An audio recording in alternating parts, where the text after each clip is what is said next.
French fries वाले की सफलता। एक गांव में सोनू नाम का एक लड़का अपनी बहन मीनू के साथ रहता था। उन दोनों के माता पिता का देहांत हो चुका था। सोनू अपनी बहन मीनू का बहुत ख्याल रखता था। सोनू गांव में मेहनत करके अपना और अपनी बहन मीनू का पालन पोषण करता था।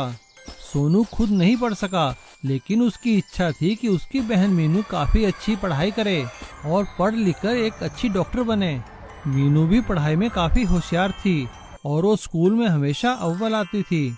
मीनू दिन रात बड़ी मेहनत से पढ़ाई करती रहती थी, क्योंकि उसे डॉक्टर बनकर अपने भाई का ख्वाब जो पूरा करना था। एक दिन रात को जब मीनू पढ़ रही थी तो सोनू ने आकर उससे कहा, अरे मेरी प्यारी बहना, अभी तक पढ़ रही है? ये ले, एक गिलास दूध पी ले गर्मा गर्म, शरीर में ताजगी आ जाएगी। अपने भाई की बात सुनकर मीनू ने कहा, भैया आप मेरा कितना ख्याल रखते हो, अगर आप ना होते तो मेरा क्या होता। मीनू की बात सुनकर सोनू ने कहा, अरे हट पगली, ऐसा नहीं कहते। चल चल चल, अब दूध पी ले और पढ़ाई जल्दी करके सो जाना। और हाँ देख, मुझे कल शहर किसी काम से जाना है, मैं जल्दी ही वापस आ जाऊंगा। खाना बनाकर जाऊंगा, खा लेना। ठीक है भैया। अगले दिन सोनू सुबह अपने काम से शहर चला जाता है। शहर में जब उसे भूख लगती है तो वो एक जगह खाने की दुकान पर रुकता है। वो वहाँ पर फ्रेंच फ्राइज देखकर हैरान हो जाता है और एक प्लेट फ्रेंच फ्राइज लेकर खाने लगता है। फ्रेंच फ्राइज उसे बहुत स्वाद लगते हैं। वो वहाँ बैठा बैठा फ्रेंच फ्राइज बनाने का तरीका देखता रहता है। गांव आने के बाद अगले दिन सोनू फ्रेंच फ्राइज बनाने की कोशिश करता है और अपनी बहन मीनू को देता है। मीनू, ये खाकर देख तो। भैया ये क्या है? मैंने कल शहर में खाए थे, इन्हें फ्रेंच फ्राइज कहते हैं और मैंने बनाना भी सीख लिया। बता तो कैसे बने हैं? भैया ये तो बहुत स्वादिष्ट बने हैं।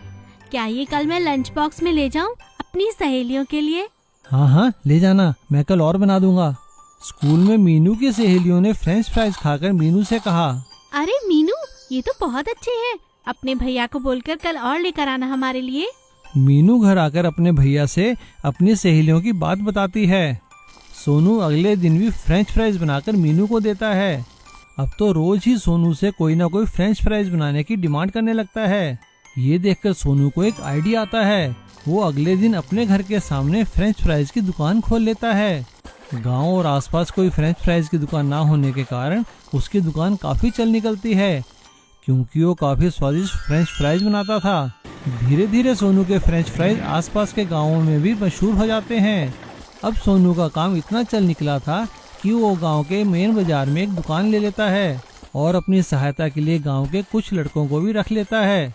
और अब सोनू को सभी फ्रेंच फ्राइज वाले सोनू के नाम से जानने लगते हैं और सोनू मीनू की एक बहुत अच्छे मेडिकल कॉलेज में एडमिशन करवा देता है। इस तरह कड़ी मेहनत और लगन से सोनू अपना सपना पूरा करता है। छगन और मगन बहुत ही शातिर ठग थे। वे दोनों इकट्ठे मिलकर लोगों को ठगा करते थे। वो दोनों बातें करने में इतने माहिर थे कि कोई भी इंसान उनकी बातों में आकर ठगा जाता था। अरे काका राम राम। अरे राम राम भाई, कौन हो, पहचाना नहीं? अरे काका, हम तुम्हारे जग्गू दादा के भग्गू भैया के बेटे हैं और पिताजी ने हमें तुम्हारे पास पैसे देने के लिए भेजा है। क्या कहा, पैसे? हाँ काका, ये लो पैसे और इस पर साइन कर दो ताकि हम पिताजी को दिखा सकें। और इस तरह से एक बुजुर्ग इंसान उनकी बातों में आकर उनके द्वारा दिए गए पेपर पर साइन कर देता है। वे दोनों उसे 10,000 रुपये देते हैं, लेकिन बदले में उसकी लाखों की जायदाद अपने नाम करवा लेते हैं और बाद में वो जायदाद एक फैक्ट्री मालिक को बेच देते हैं। जब उस बुजुर्ग को पता चलता है तो वो सिर पीटकर बैठ जाता है और इधर खरीदने वाला भी परेशान हो जाता है। लेकिन तब तक बहुत देर हो चुकी थी। वो दोनों उस गांव से भाग जाते हैं और शहर में जाकर एक होटल वाले को ठगने की सोचते हैं। छगन बहुत अच्छा खाना बनाता था, तो इसलिए होटल मालिक उसे एक कुक की तरह नौकरी दे देता है और मगन वहाँ पे वेटर का काम करने लगता है। लेकिन इससे पहले कि वो होटल मालिक को ठग सके, एक पुलिस इंस्पेक्टर वहाँ पे खाना खाने आता है तो वो दोनों को पहचान जाता है। वो तुरंत पुलिस फोर्स बुलाकर दोनों को गिरफ्तार कर लेता है और दोनों को जेल में डाल दिया जाता है। एक दिन दोनों आपस में बात करते हैं। अरे छगन, कब तक जेल में बंद रहेंगे? कोई उपाय सोच यार। हाँ मगन, मैं भी सोच रहा हूँ क्या किया जाए जेल से बाहर निकलने के लिए। अरे देख, हम तो होटल वाले को ठगना चाहते थे ना, तो क्यों ना जेल में होटल खोलकर जेल वालों को ही ठगा जाए। वे दोनों जेलर के पास जाते हैं और जेलर से कहते हैं कि उन दोनों को बहुत अच्छा खाना बनाना आता है और वो दोनों जेल में एक रेस्टोरेंट खोलना चाहते हैं ताकि जेल की भी कमाई हो सके। उन दोनों की बात सुनकर जेलर कहता है, भाई छगन और मगन, तुम्हारा आइडिया तो सही है और हमारे पास सरकार की तरफ से तुम लोगों को सुधारने के लिए कई तरह की स्कीम्स भी हैं। उनमें से एक रेस्टोरेंट की भी स्कीम है। मैं तुम दोनों को जेल में रेस्टोरेंट खोलने की परमिशन देता हूँ, लेकिन देखो, कोई हेरा फेरी नहीं, कोई ठगी नहीं।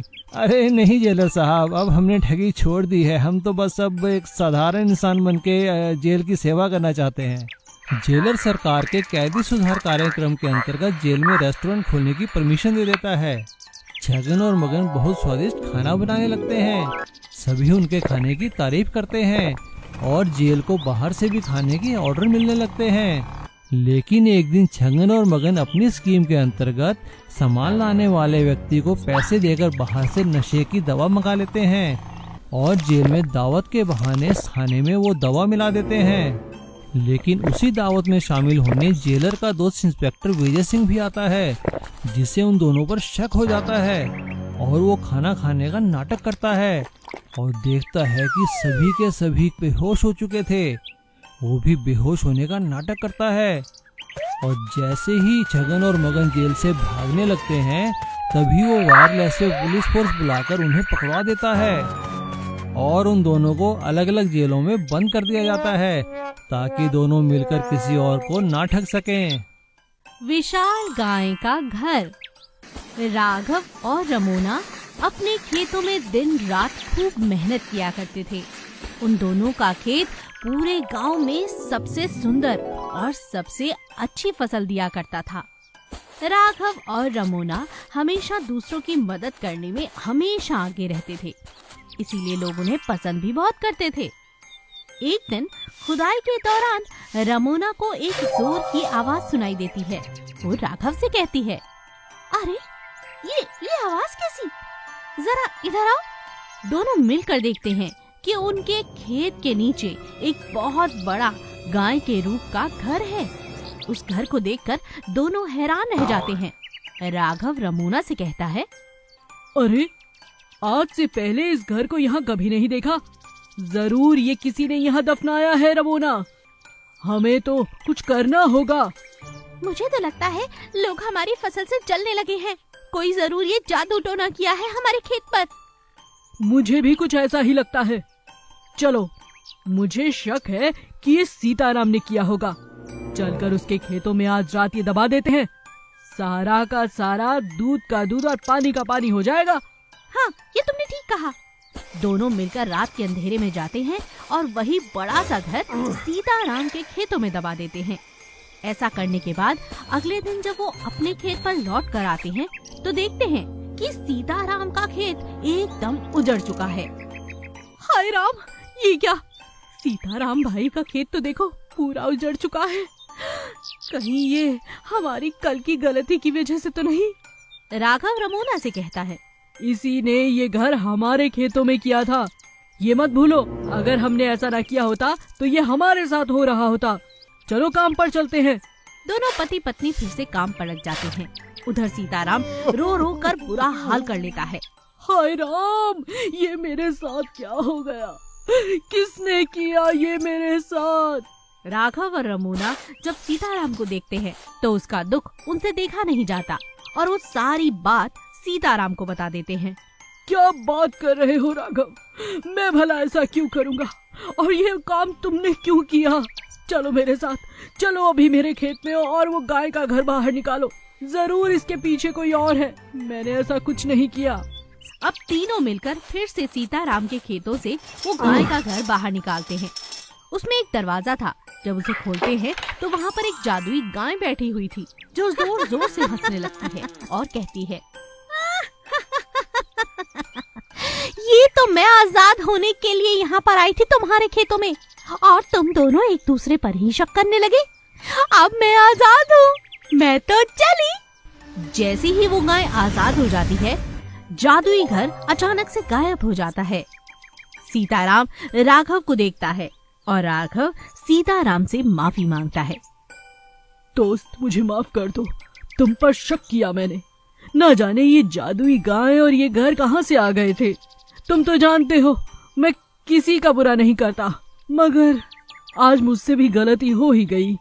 सीताराम राघव को माफ कर देता है और एक बार फिर से राघव और सीताराम अपने अपने खेतों में फिर से मेहनत पर लग जाते हैं और खुशी खुशी जीवन जीने लगते हैं।